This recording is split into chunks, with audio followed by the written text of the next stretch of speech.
I'm Jeff Hullinger with our political analyst, Dr. Andra Gillespie, a political science professor at Emory University, and the Republican strategist, Mike Hassinger. Dr. Gillespie, what are we looking at today? What is this?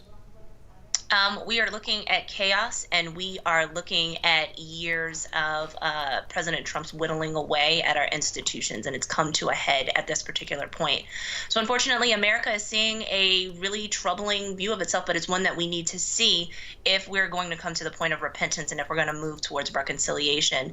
The rhetoric has been too divisive. It is leading to violence. It is leading to people thinking that they can overthrow a free and a fair election.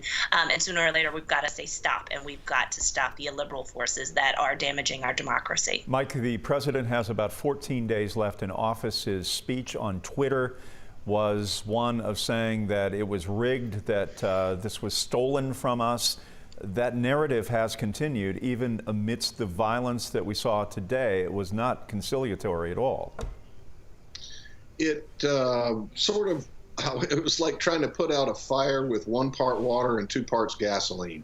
The rhetoric was not just inflammatory. It's got a martial sense to it. We'll keep fighting. I keep hearing people talk about they're fighting for Trump.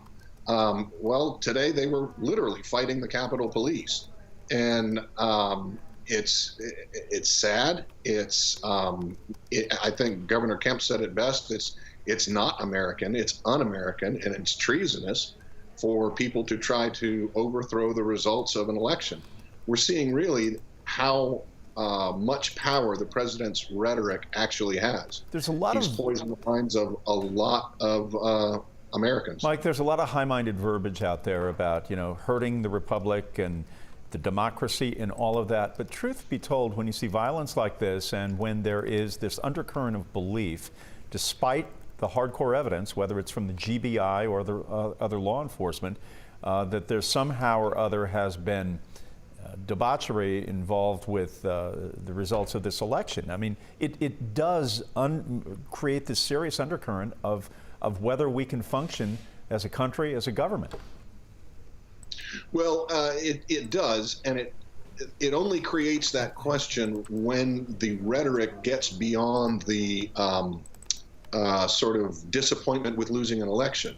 I've won and lost elections. It's better to win. It always feels better.